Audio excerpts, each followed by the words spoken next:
Okay, Andrea, we have a guest, one you've been talking about for ages. Are you ready to introduce him? Super excited. We have Steve Basic on with us today. Welcome Hello. to the show, Steve. Thank you, Andrea, and hello, Eric. I'm not going to promote the Detroit Lions, You know, you can promote him all day long. It but is I will fine by promote me. grit, love, and teamwork. Ooh, I Unity. The like I it. will promote unity. This podcast was created by fans for fans and is not affiliated with or sponsored by Hallmark or the Hallmark Channel. Steve, I'm going to tell you a little something Yeah. here. Okay. We've interviewed probably, I don't know, 50 actors now. This is the first time Andrea has ever made it. So take what you will from that. She I is made it. like, Oh, I made if it. we get Steve, I will, no matter what it takes, I'll make figure it this out. interview. well, I have I like four also jobs, so I also wanted to be here with Andrea. So when we were talking about times, remember Right? you said it'll just be me. Then I'm like, no. I've heard about the both of you, so I got to see the both of you. Yeah. So well, here we're we are. excited. We're Yeah. excited. Nice. I'm Okay. excited. So here is something. You have a background in sci-fi, so I have to ask this. Yeah. You were raised in Windsor. I grew up in Amherstburg, just outside of Windsor. Okay. You have we have daughters who share the same name. You're incredibly funny. I'm incredibly funny. Are you and I I'm actually the funny, but I don't same know. person in I some sort of alternate universe? I don't know. I don't know if anybody else thinks I'm funny, but I think I'm Exactly. I think I'm my people hilarious. don't think Ask I'm Andrea. funny. Yeah, they don't think I try to be funny though, but I don't know if I am. But But yes, are you familiar with Amherstburg, by the way? oh yeah, So that's where, yeah, that's where I was Buffalo born. Island. I was You gotta born go in Detroit. Then I yeah, lived in Amherstburg, played my yeah. little pee wee hockey there, and then moved back in third grade. So Yeah. Very, very familiar. We used to go to Amherstburg, then go to Buffalo Island. the Remember? It was an don't amusement.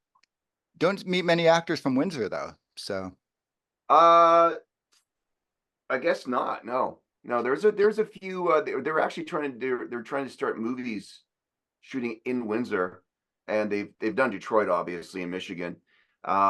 But that last year I had a buddy that shot a film in Windsor, and I was talking about trying to get boots on the ground there, and because I do a little bit of coaching and directing and all that stuff, so I was trying to get the locals involved from a professional, uh, practical way to so they could harvest the locals instead of flying everybody in even from Detroit, New York, Chicago, it's not a bad place to be in terms of filming. I would love for that industry to get going in that area. well, you were not in Tip Line, but the Harmon, Cindy and her daughter Jessica did director who directed Aurora Tea Garden. Yeah. They were the directors for Tip Line, which takes place in Detroit, and yet they still film that over in British Columbia. So I was a little upset. They should be filming Oh, that over in Detroit. I But did not. I wasn't aware of Tip Line. What was that about? mystery with a Snoopy woman and a grizzled detective. Maybe you've heard of the format before in Hallmark. No, Yeah, it's kind of no. unique. It's something I might want to get involved with, Yeah, possibly. I agree. I Yeah. agree. Okay. well, Thanks for I want to thanks for know. the tip line. Yeah. Well, I want to know. I shared with this as like one of my trivias. We always do some trivia on our show, and I don't know if this is true or not, but I would love to hear from you. How did you kind of get into acting, and what was kind of your path into becoming an actor? Well, that's an interesting path. I don't growing up in Windsor, it was basically the big three back then. We had a lot of factories, a lot of steel foundries, things like that, tool and die shops, a lot of pharmacies, a lot of churches. I think we have the most churches, and I think there's a lot of stripper clubs. It was quite a collection. And anyway, uh, I never saw myself truly fitting in anything that was there, but I didn't know I wanted to be an actor. I had a friend suggest modeling to me, and he was having some success in New York and Toronto. So I agreed to do a fashion show, and then I got some print stuff, and then eventually, um, I took a class, oddly enough, in Windsor when I was in university. I remember seeing the drama students going, "Oh my God, those drama students." I have a degree in kinesiology and math, so completely different. I wanted to do something in sports. I always thought I'd either going to play professional basketball, Oh, not for the Timberwolves, okay. but anyway, or I was going to do something in coaching or rehabilitation. And I ended up taking this one class. I saw an ad in the paper, and I'm like, I don't know why it interests me, but it did. I guess the modeling aspect, I think one of the models I'd worked with said, "Hey, you should come to this class with me." Ended up becoming sort of the teacher's pet. And turned out he was a bit of a con man, and he was wanted by the police. Oh, This no. person, yeah, okay. This person was so good at the manipulation, and there's a lot of manipulation, psychological manipulation in our business, as there are most industries. But we're an actor is so available for someone to kind of mess with their ego, their mind, or whatever. And that's one of the reasons I never wanted to be part of that. I thought there's more to life than pretending, right? Anyway, now I see it differently. I see it as expression, creation, as being human. I actually have such a different perspective, which we can come back to later, because I'm trying to answer the question, and I'm going on and on and on forever with this answer. But anyways, that's how it started for me, was this kind of curiosity. I did love the feeling of being in front of an audience and expression. And this gentleman was going to put me in charge of a studio in Buffalo. He wanted me to sign on his behalf because he claimed he's opening studios everywhere. Said he was trained at Ryerson in Toronto, and he also had schools in the States, New York, Dallas, blah blah blah. But he couldn't go to Dallas anymore, or the States anymore, because he was wanted for something. Anyway, but he had me tricked. And then I met his partner, and she seemed a bit broken. And my spidey senses were going off, and I'm going, okay, there's something really off about this guy, because this dynamic it looks very dangerous. Doesn't look good. I didn't know how to. I was only like, I think 20 or so, 21. I didn't know quite how to confront it. And then around about that time, police show up to a class, and uh two cops come in. One guy gives me this long stare. I'm like, uh-oh. And they question him. They leave. And first they asked us if all of us were there because we wanted to be there. Everyone's, of course. I get a call a couple of days later from this cop. He recognized me from a Croatian wedding. And his girlfriend, I guess, was Croatian. And he just wanted to reach out personally to say, listen, be careful. This is what we know. He couldn't say anything officially. So he asked me to come meet him at his apartment. And when he answered the door, he had his hand back. He had his gun out. That's how dangerous this guy was.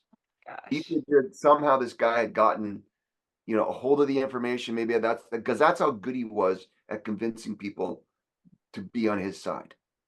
And after the cop told me what he knew, I was like, oh, wow, I'm so lucky. I was about to be on lease legally for something where he was about, we're about to get kicked out of the studio we were because he hadn't paid rent in 6 months.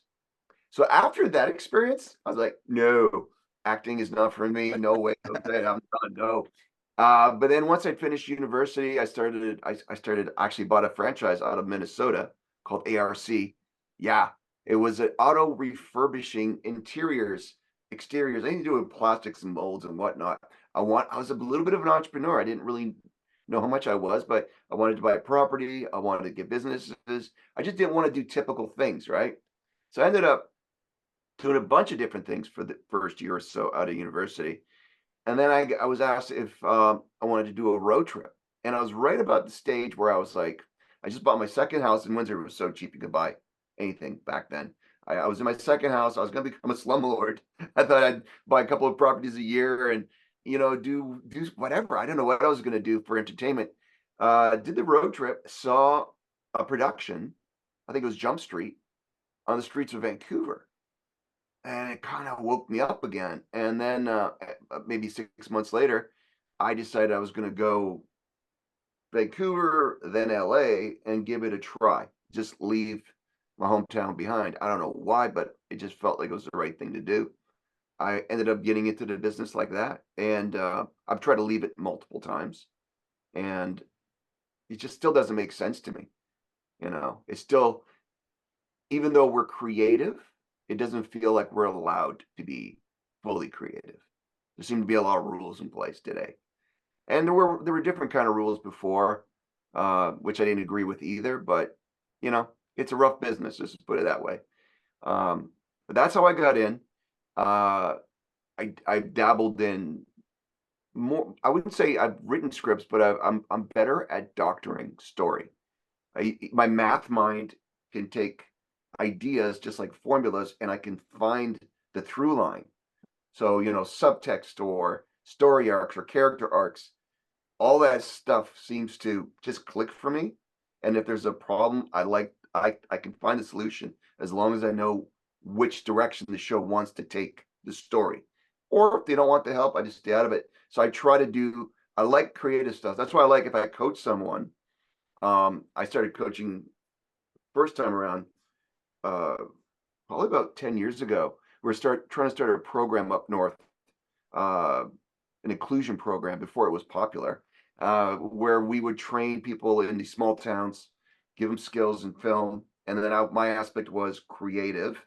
And I took a small group of about 13 people, everything from a 13-year-old to a 65-year-old, and we created a little short story.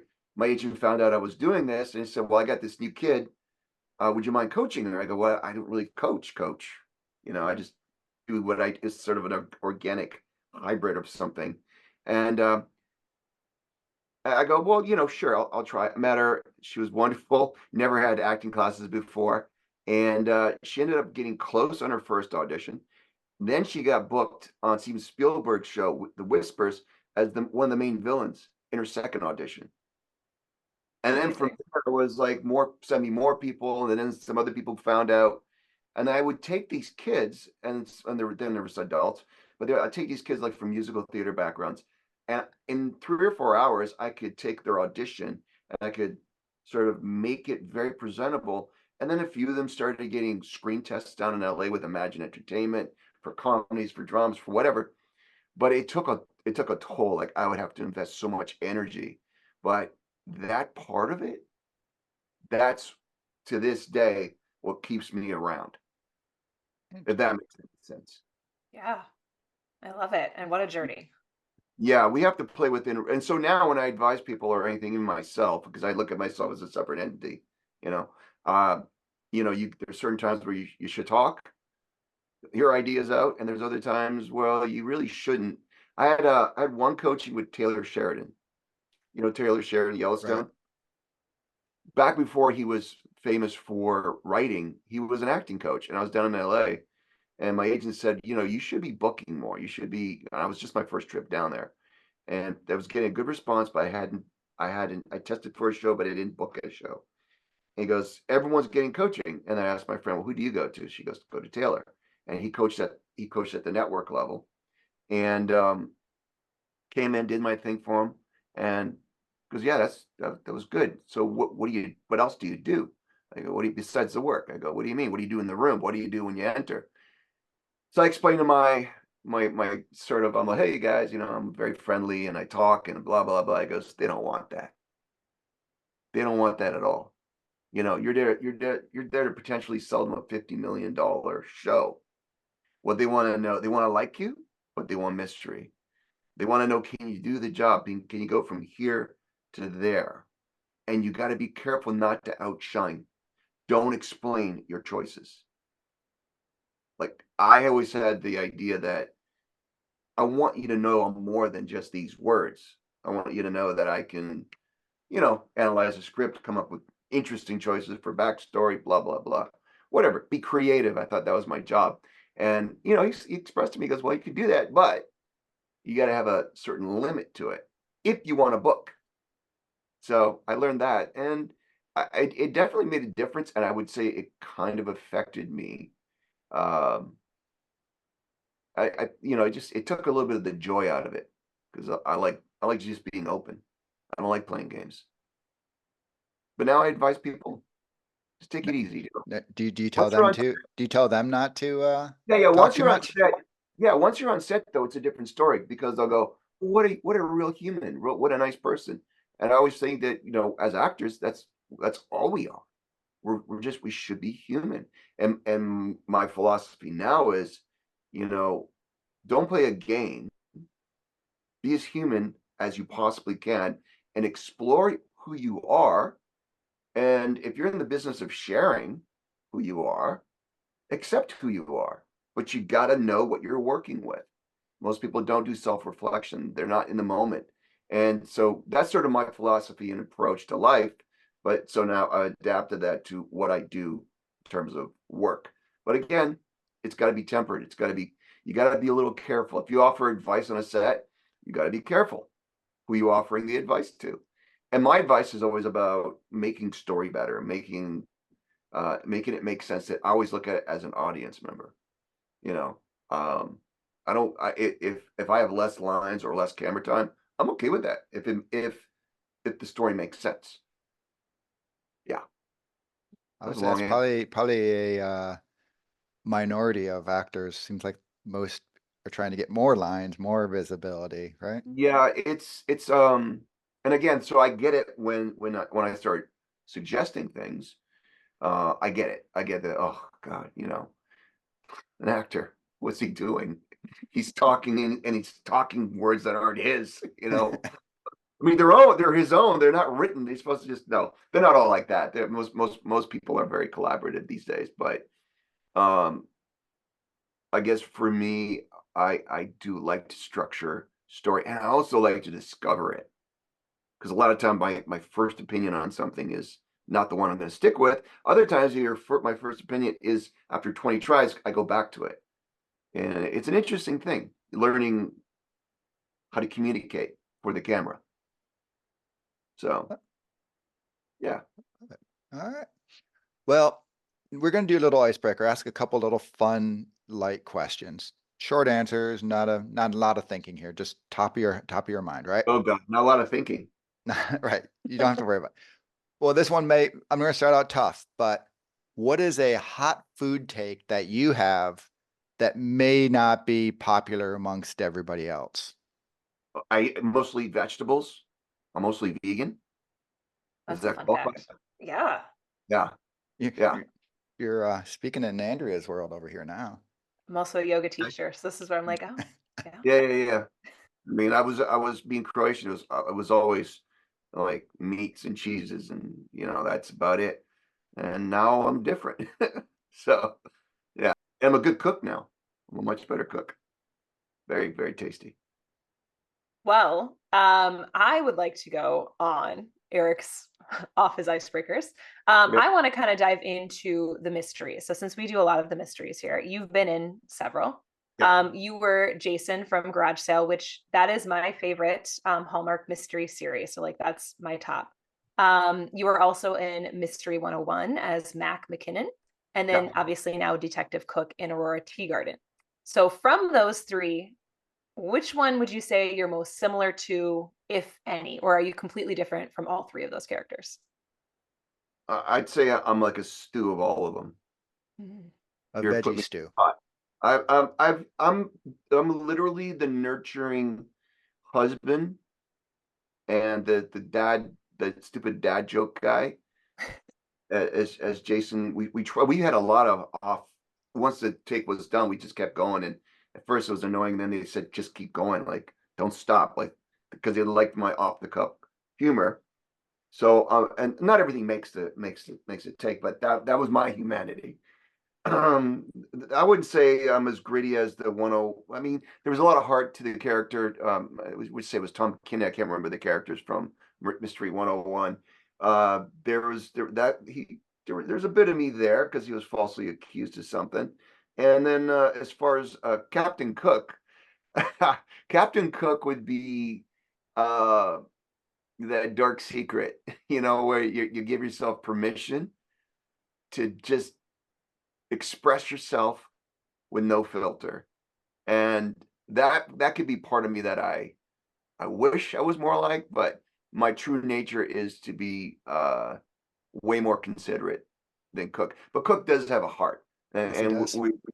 we've explored that, and I'm very loyal. The character, I am like that character because I'm very loyal. And also I can be ridiculous sometimes. So, the really nice thing about this particular Aurora series is, you know, you had Jessica on your show previously, and when when it came up, she just called me. I'd interviewed for it, and she called me. And as if we were doing the job. And I'm like, oh, I didn't hear anything and about it, but apparently they were talking about me for this particular character. And I know her parents quite well and her family. I used to work with Al on Andromeda many years ago, and you know they've been to our house, and so I've known her forever. So they get a sense of me, and she said, I know what's on the page, but kind of give me a guy who watches Dirty Harry and thinks he's Dirty Harry. I want comedy, I want edge, blah, blah, blah.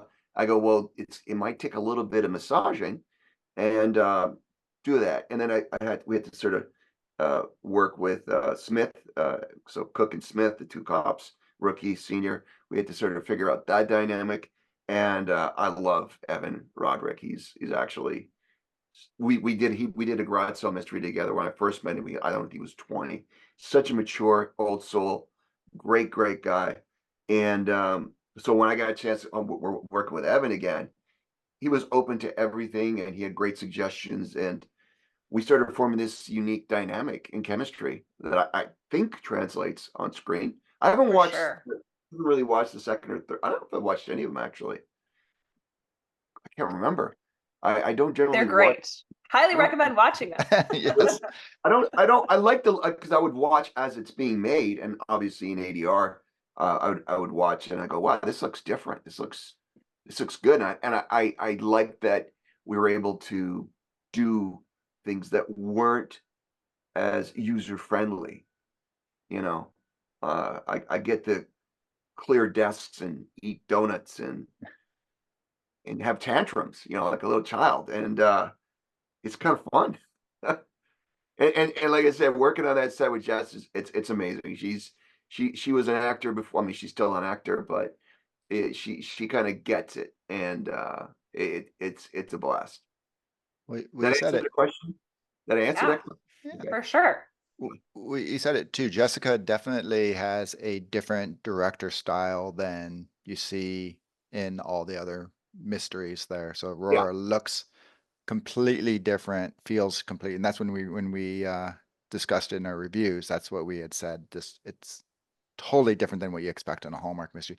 Other than Tipline, which is somewhat similar, which she also directed. So she's got her little thing, which isn't necessarily typical Hallmarky kind of stuff. Yeah. So. I'm really hoping that it does catch, because I'd love to do more of these. So, you know, it's I think it's entertaining. I think I can Great. being on set, I'm entertained. So, you know, and it's such a great crew, great cast. Love them all.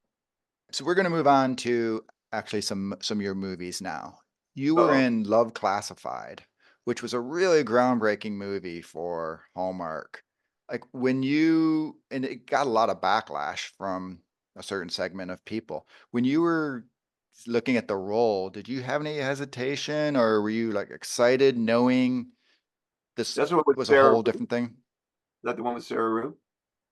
This Love was with Kat McCormick when it had the first women kiss in it. Oh, okay, yeah. Sorry, I get like Well, you've done what 690 million movies, so I've done a few things, and then I usually Yeah. like if I have an audition, I'm onto that. and Oh, we okay, okay. and we So discovered you don't watch the movie after it happens either. So generally, yeah. I mean, I should, but I don't know. I love sports, so I like watch. I will watch. I'll support Friends and the channel, obviously. But so, what was the question? well, so that movie obviously it was the first time two characters had a Right. same-sex relationship. Now, Yeah. was that like, were you going into it? Did you know like the impact that was going to have, or was this like kind of, oh, up for another gig kind of thing? You know, again, for me, I just if it's valuable to the story, let's do it. If you know, I don't ever want to offend any. It wasn't my movie, obviously, Right. but I don't know. I didn't really look at it and go, this is going to offend anybody. I hope it doesn't offend anybody. But um, at the same time, I also think that you know we should just act as we act. You know, create stories that we want to create, and we'll find an audience. But it's not my job to be a critic of anything in terms of, and that's the thing I'm completely against is when, you know, and it happens all the time. People will not approve of this or they won't approve of that. Well, it's just entertainment. We're just entertaining. And I think that it you should never be limited as to how you want to express yourself. And that goes for from both sides, any side, you know. Our industry is rife with people telling us what we can and cannot do. And I'm talking about liberal and conservative. So I'm big on, you know, you turn the channel or you can watch, or maybe watch and maybe you just see these are just two human beings, you know. I'm very much about being human. And I think part of being human is evolution, it's growth, it's love, it's unity. It's not separation from whichever direction it's coming. We won't survive that way. That answer the Agree. question? Very I much agree. so. Okay, cool. I don't think we have to cut any of that out.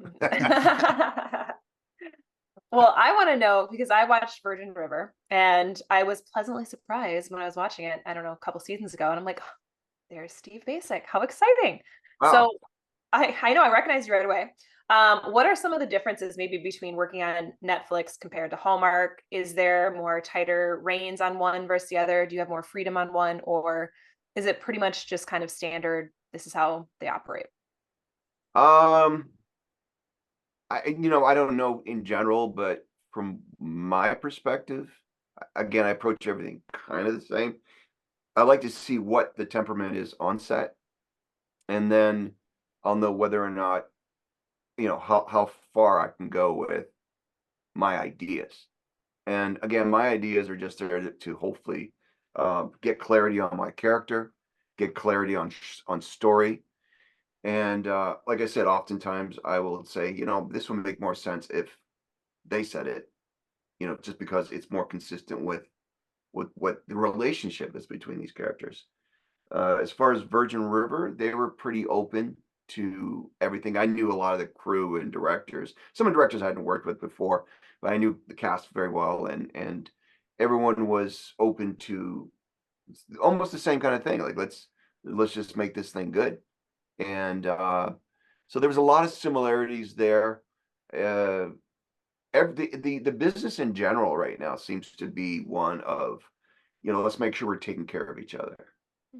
So there's no, I remember back in the 90s, there was some pretty harsh language and, actions from directors and producers and writers, and it was quite volatile. Anyway, that's fine, but it's not fun if you're bullying someone. It's not fun if it's expressive and it's necessary. Okay, fine, but these days, I think things are, at least on the surface, a little bit more civilized. And I don't know if that's a good thing for creative people. I don't know. It's like putting a wild animal in a cage. If you really want to be expressive, if that makes sense. Yeah. Well, and on the show, you had two different characters. You're playing the twins Yeah, and the the old twin. darker side. Yeah. One of them, much more darker character. How did Yeah. you enjoy playing that, or how did you even prepare to kind of play that twins role? Well, as there's a little flair. As I tell anyone, once you understand if you're truly honest with yourself, we all have a capacity to be, a devil, and we all have the capacity to be, demon. Devil is the one thing, and we're God, but we're not a God, but we can literally be good or bad, depending on circumstance, depending on belief. So when you deconstruct the script and you go back, well, what would have led this person to Mm. be like this? Then you can reason the words and you can reason the emotion. You can reason that entity, that life. That's how I do it. And I say the same thing to anyone, everyone has the capacity, so we should not judge too many people. We got to give people that a little bit of grace. I mean, I'm not excusing that was a horrible person. I am judging that person. He's horrible. He beat his wife and yeah, he's a prick. Sorry, can I say prick? I just said prick. Anyways, like a bleep. So I'm not excusing that, but in order to do my job properly, and that's the thing with storytelling, we should not silence the monsters. And there's a lot of shows that go too far with it and they glorify it. But again, hey, listen, if somebody wants to tune into that, that's their call. Yeah. Well, you've played a couple memorable roles now in mysteries between Garage Sale and Aurora Teagarden, two, like I say, pretty big characters there. What is it that draws you to the mystery as opposed to some of the, like, you've been in sci-fi, you've been in rom-coms, you've been in all the other things. What is it that pulls you into the mystery? Um, the greatest challenge, even in sci-fi and now in mysteries or any drama or any sort of genre, is trying to make it as authentic as possible. So it's not that I'm necessarily I find them both challenging. I find that, trying to, just like I was saying earlier, trying to rationalize storyline, trying to rationalize the character, trying to rationalize any of it, and then infusing it with myself and my sensibilities. That's what's challenging to me, and that's what's appealing to me. And I in particular with these mysteries, like again, there's a certain aspect of me, but it's not me. And same with on Garage Sale, there's a certain nurture aspect of what Jason is and what I am. So I borrow everything that I know. When I did Andromeda, I borrowed from myself and the big, Stanislavski, what if, you're floating through space and you're some engineered species. What would you act like? I was like, oh, wow, this is fun. And then what happens if your brain breaks and you go in a different direction? What would happen? Again, that's what makes acting fun for me. Because I I'm love. pretty normal. Crazy, but normal. Yeah, Love it. I get to play. Well, kind of sticking with those two series, The Garage Sale and Aurora Teagarden, what are kind of any notable differences in working on those sets that you're like, yes, I mean, obviously they have different actors in each, but what are some other things that you really enjoyed, experiencing both sides of these series? Well, with Garage Sale, it definitely had I mean, they both have levity, they both have humor, and both feel like a good place to go to work. And I say I enjoyed. I mean, Garage Sale wasn't as risky for me. What is that? What do you got? How's my cat? Let me see the kitty. Let me see. He'll jump up again. Don't you worry. Oh, This is okay, okay. Garfield. Yeah. Oh, Garfield's perfect. I don't have a cat. I have a basketball. But come here, basketball. I was like, Come I on. have a basketball laying around here too. I have an orange basketball. But anyway, so that I mean, they're both quite similar. It was just a question of Jason was a lot safer, and he was also a lot more tempered. And the nature of the show, they also didn't want too much emotion, good or bad. And so I was like, okay, and that was interesting for me. And that, and I was like, cool, we can do that. Whereas Captain Cook, he's almost too much. I don't know how much they've cut or kept. I don't know. I did some pretty ridiculous things. I'm like, oh, they're gonna fire me after this one. And they go again. I'm like, no, I don't want to. We did this. I don't know if you saw the third one, but we did this. I had an idea to eat an apple fritter or whatever that was, because there was a guy, in the background eating, and Kimberly makes a comment. The DA, she makes a comment to one of them, and I'm like, oh, okay. So we started having this back and forth, and I ended up thinking, there's no way they're gonna. I did it as a joke. There's no way they're gonna let me eat this and spit it out and make a like a Jenny Craig comment, or I'm off my diet now. I don't know if that stayed or not, but ended up eating probably about 6 of those long. Oh my God, I was like, by the end of it, they were laughing. It was a lot. So, I mean, both shows were fun. Both shows, uh, they felt good. They felt right. I felt connected to like the cast, like family. It's a pleasure to work with all of them. So, Do yeah. you have a favorite garage sale? Just because there are so many. Oh no, I think the camping one, when I was with Connor, we were camping.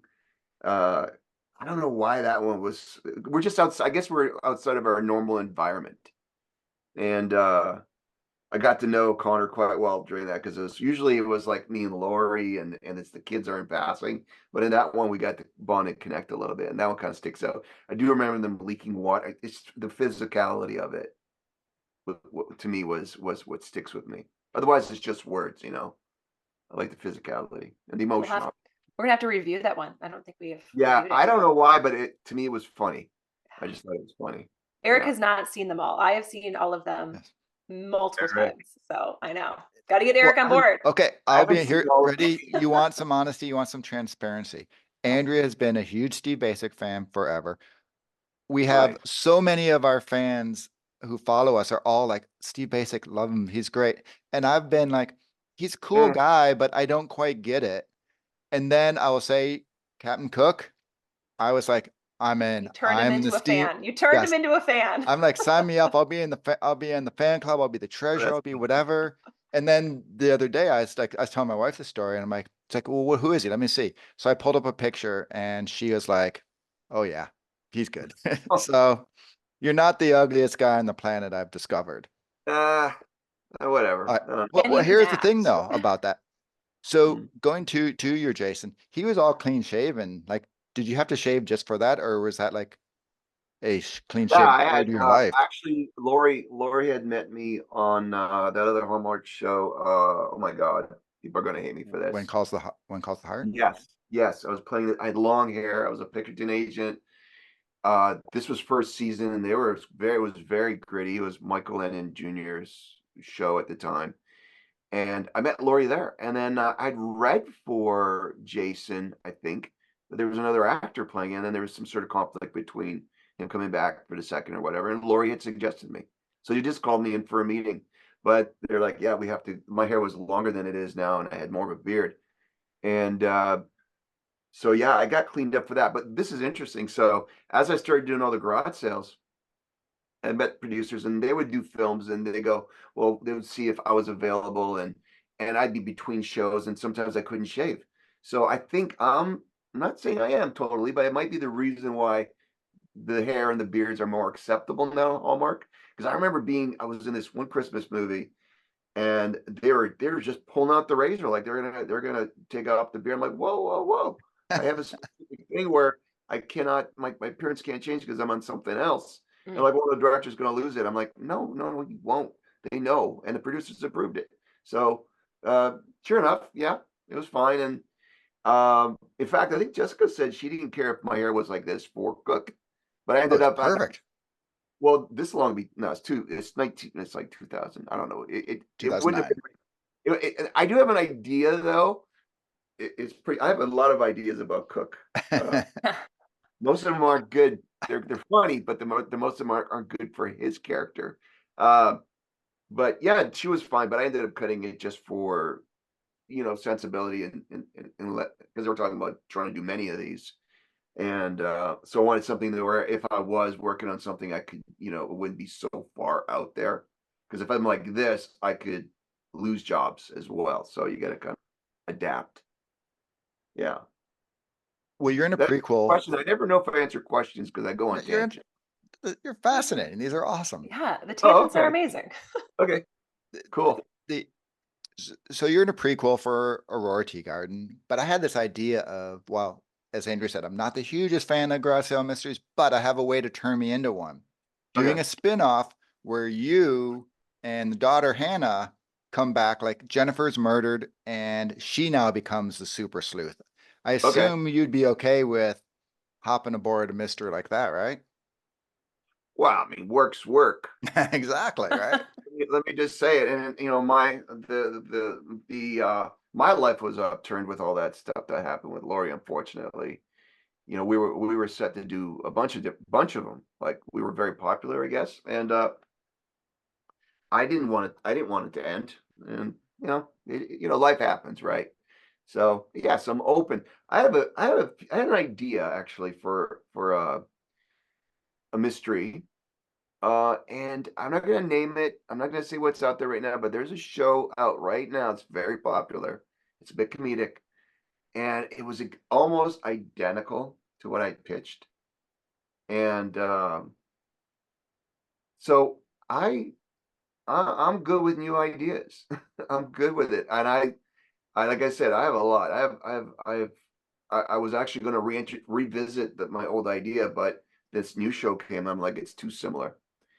You know, I mean, I do dabble on that side of it, but you know, I'm more. I wouldn't say I'm 100% invested in this life. Families first, and location, and you know, this is my job. I love it, but um, I'm not consumed by celebrity, and I'm not consumed by wanting more. I like storytelling. Yeah. Well, I like being entertained. That's why I like even when I watch sports, like I don't talk much about family, but my family's fully involved because I would give them backstory and they saw my passion and I'll talk about the character, I'll talk about what they went through, and I'll talk about, you know, this is the history and this is the projection and this is so you get people invested and involved emotionally, all of a sudden, yeah, they're fans. Get the whole Yeah. fam knowing about Billy Sims, that there was a running back before Barry Yeah, Sanders. yeah, absolutely. But anyway, that answered the question. Beyond. As I said, yes, I'll do it. Sure, why not? well, do you have any fun like behind the scenes stories from Garage Sale or Aurora Tea Garden that you can share? Well, yeah, yeah. I mean, garage sale, we were threatened that if we didn't stop swearing, we're gonna get that we were never good told to be shut that we're gonna be shut down, but they're like saying, guys, you gotta, you know, with Kevin O'Grady, you know, and he well, we all did. We were all very it was very funny. It was a very lot of like I was funny, but Kevin was the one that was known for his comedy. And so I would get laughs that were kind of like this way, but he would get it hit a whole different audience. And then of course we were just and Peter DeLuise as a director, he's hilarious. And he kind of let you go and he had his own sense of humor. So that I cannot share any specifics. No. But on Aurora, I mean something that Evan and I started well, I suggested this to Evan. We started fasting.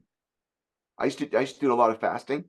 And Evan's a rock star. He would do, I don't know if I can share this, but I'm going to share it. Evan would do these 3-day fasts while working on set. That's a lot. And when we were talking, like as soon as we reconnected, um, it was like boom, boom, like we were like almost like brothers. Even though I'm a lot older than him, we have this dynamic, like we know each other, you know. And so we're funny on set. We do a few funny things. We've been videotaped doing funny things. But when we get together, we're like very normal. We're very uh almost boring in the sense like the humor goes away. Like we have a lot of humor, but then we talk about life, you know, real things. Yeah. Sometimes too much. Well, speaking So of your co-stars there, you also in the last one had Kimberly Sustad, who I absolutely adore. yeah. And it's hilarious because you talked about the Cook character being this sort of dirty Harry wannabe Hmm. little rough guy, yet somehow she turns him into a complete pussycat, which Yeah. is absolutely hilarious, the way it comes through, especially the scene when you had Evan sitting there watching the two of you go at it and he's just looking at you like, what is going on? This is the That most was funny. awkward thing ever, right? So That was very love that scene. But just Well, in my mind, I was winning. for And, you, and trust me, they wanted to beat me down further. I said, no way, that's not going to happen. I go, that wouldn't make sense to this dynamic. The reason their dynamic is, it's interesting because I think that I brought her up in the first one in a conversation on the phone. I just improv. That's my ex, and she was a DA, so that's kind of stuck. Yeah. Oh, So there's a wait, few. wait, back in something new, Pardon me. back in something new, you did that, the first Aurora. First one? Aurora, I believe was that. Yes, it was the first Aurora. So I then have to go back and watch that and catch it. A little easy. I don't even know if it survived, but I improvised. I mean, I think I did one where I was talking to my mom about a recipe and turning on the oven before Evan comes in with some. I think I did that in the second or third one, or I don't know. And now they've gotten used to me, so now they're suggesting things, which I love. I mean, if we can get that comedic timing, and I think comedy is obviously essential when you've got high stakes, drama, stress, all those things. You need that relief. Again, humanity. Speaking of funny moments, we had Sarah Strange on. love From- Sarah Strange. Yes. Yeah, and we had this one moment where I think her kid was the suspect, and I told her to calm down or take it easy, and I come up with that like as it was. The reaction from her was so funny. It was so hard to continue the scene on both sides. We were losing it. It was so funny. But anyway, let's go back to Kimberly. Kimberly was a powerhouse. Let me put it to you that way. She's definitely a presence, and it was a blast dueling with her. We Well, had a lot of fun. I'm hoping that she becomes actually a reoccurring and not just a guest one for that episode, because like I say, that dynamic between the two Hmm. of you is Yeah. priceless. Yeah, no, we definitely, I think that's something that based on response too, and based on just the visceral energy that was going on, it's different, you know.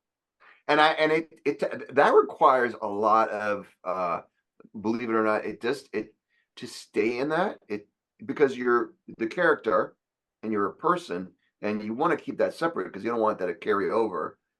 There's a a bit of fighting going on there, and I don't want to fight with anybody off camera, so requires some focus. Well, I know Yeah. you've talked about kind of characters evolving and you have ideas for them. Where are your kind of ideas for Captain Cook then going forward? Do you have some, like, I want him to eventually, find love, or what are your kind of hopes for him?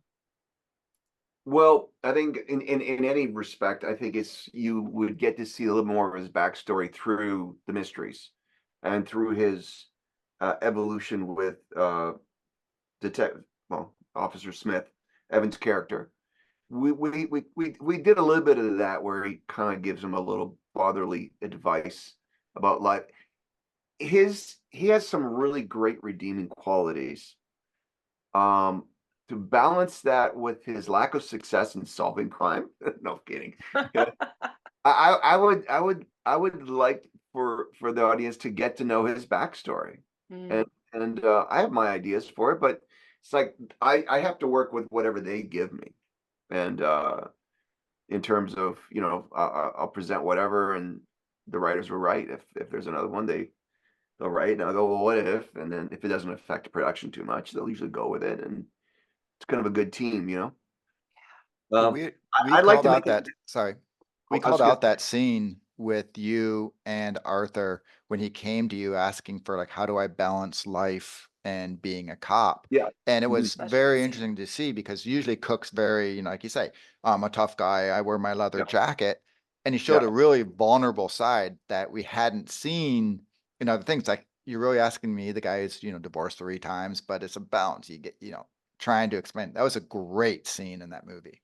Yeah, no, that was something that they had added, and we got to collaborate on, and I since almost the evolution of the character, I felt that I to do it justice, I had to really feed in my nuances because I kind of understood them, and they allowed it, so it was great. So I was really happy with being able to participate creatively as well.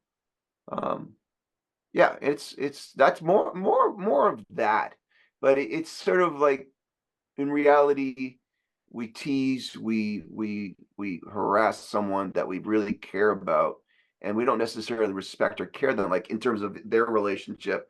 But eventually, he sees something in him that might be better than Cook could be, and not, ultimately not wanting him to turn out the way I've turned out.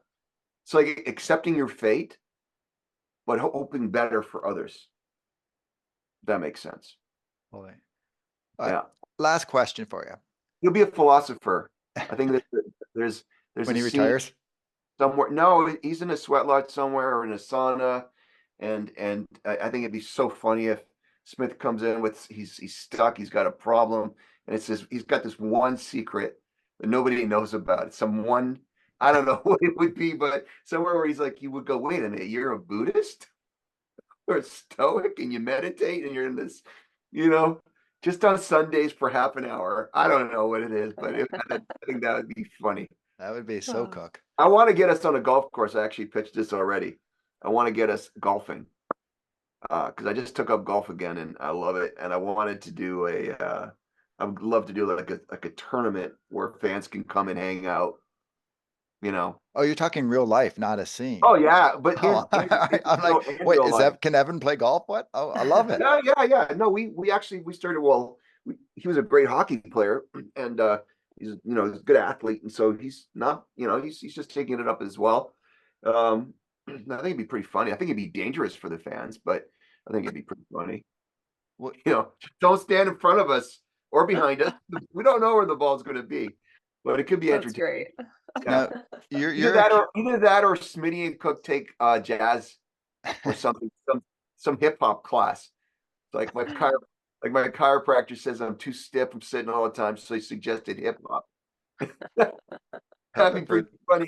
And Smith comes along and again say we need you. And I'm like, oh wait a minute, I'll join too. I don't know. Could be our little secret. That'd be pretty funny. Got a lot of these stupid ideas. You talk about the basketball though, and I mean you're a kid from Windsor. Why are you not hockey? You got Andrea going with all the basketball talk. You should be I'm the playing. only person in my neighborhood, in my city, that didn't skate. Wait, you didn't play hockey at all growing up? No, I mean I told everyone, it was like, I thought I was required by law when I grew up in Amherstburg to play No, hockey. I didn't think I had a choice. I was the youngest. We got hand-me-downs. They never fit me. And we actually had a small little, maybe 15-foot by 10-foot little rink that they would have. And we'd have neighborhoods come in and skating around in it. I never learned how to skate, but I was really good at floor hockey, road hockey, anything like that, but I just didn't skate. And I tried to learn skating when I came to Vancouver because I was auditioning for hockey players, but I should have been. Yeah, I don't know. People thought I was always, whenever I go to Detroit, they think I was a Red Wing, because they were always at those bars, and I was like, oh God, I never learned how to skate. Well, what's your big basketball? Like if you're playing, are you like a two? Where are you at? Point guard. Point guard? I was a point guard. Yeah. I mean, I'm only 6'1", so I couldn't be I could do power forward because I was a little bit bigger than some of the kids, but my greatest story though is I met Isaiah Thomas because the Pistons would play their spring or that spring league, but whatever, I can't remember what season they would start, but they'd come to university and they'd have their workouts prior to at the university. Yeah, that was pretty awesome. I got to meet him. So yeah. I really want to get to a Detroit game though. I really want them to bring me onto the sideline and I really want to talk Mr. Dan Campbell and the whole organization. Just Give him a say couple, hello. give him a couple pointers. No, no. That guy, he is. I just love his guts. I was joking. I got no pointers for him. Goff, on the other hand, I think to stay safe, he's got to do some foot drills, man. I'm serious. Maybe he could take jazz or tap, but He- that would save him. I know a lot of athletes Yeah. have to adapt, and he's such a great quarterback. If he had a little bit more mobility, he'd be unstoppable. Well, most Lion fans, whenever you see Goff do his little spin move, you're like, oh no, because Yeah. nothing ever comes from Oh. it when he does that little spin. He's trying to get it away. Yeah, well, sometimes, but yeah, and talking about them, the heart of the team to me is they've got a singular message, and that's the coach, and he's brought in the people that support that vision, and it's like a good story, you know. Yes, sir. I almost forgot there were no other stories. That's so funny because I'm like, wait a minute, the Green Bay's doing well, Minnesota's doing good, and the whole division is doing good. They all got these. I was so focused on what they were doing, I forgot there's other professionals out there. So, yeah. Well, Anyway, other than football coming up, do you have any movies coming up that you're either working on or that we can expect to see soon? yeah, I just did a tracker show with Justin Hartley. It's a show, and Oh, yes, I know that one. yeah, I think it's out on actually speaking of November 10th, very soon. Very exciting. Yeah, and I've made a couple of films, low budget, but one's on Tubi right now. It's called Alter, and again, from conception, we co-wrote, and then everything. I'm talking about a very small crew, very small budget, but it was over COVID. And I'm like, okay, I'm gonna make something.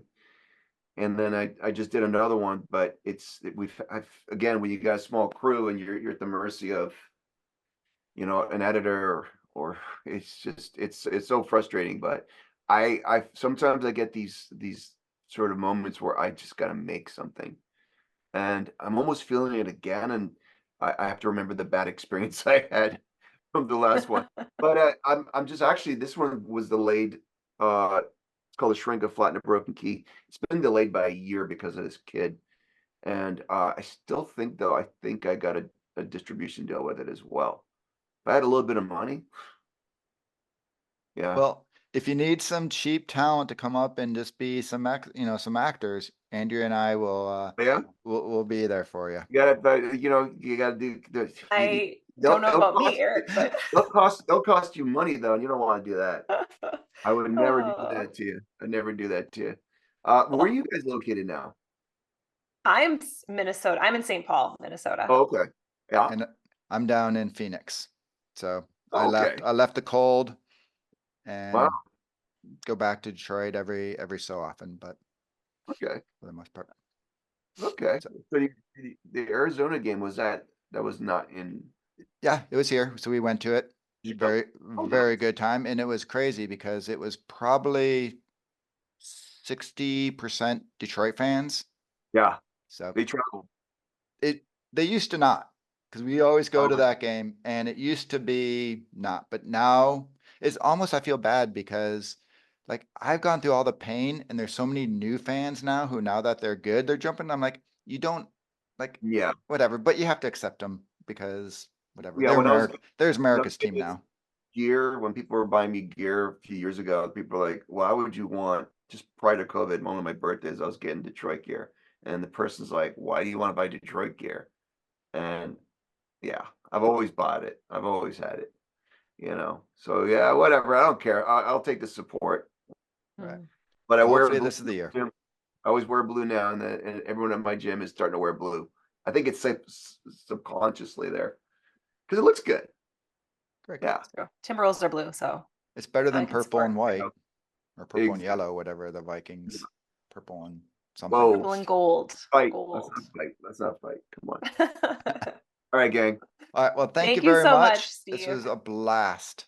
And Yeah. Loved it. can't wait. We are doing everything we can in our little bit of power to make more Auroras happen. So Yeah, that'd be it's a awesome. great They're good. series. Great series. Appreciate the support. Thanks, And Steve. Go play some golf now. I did yesterday. I'm so sore today. It was more on the course. Oh, there's a kitty. There's my cat. Kitty butt. Oh, that's kind of a. There's. He was just waiting for the Like, end to there's make his Garfield, I Oh, know, right? my, that's a fat cat. Yes, I So know. He's a big boy. He Oh. very much lives up to his name. Okay, Garfield. All right. All right. See y'all. Thanks, Steve. Have a great day. Bye bye.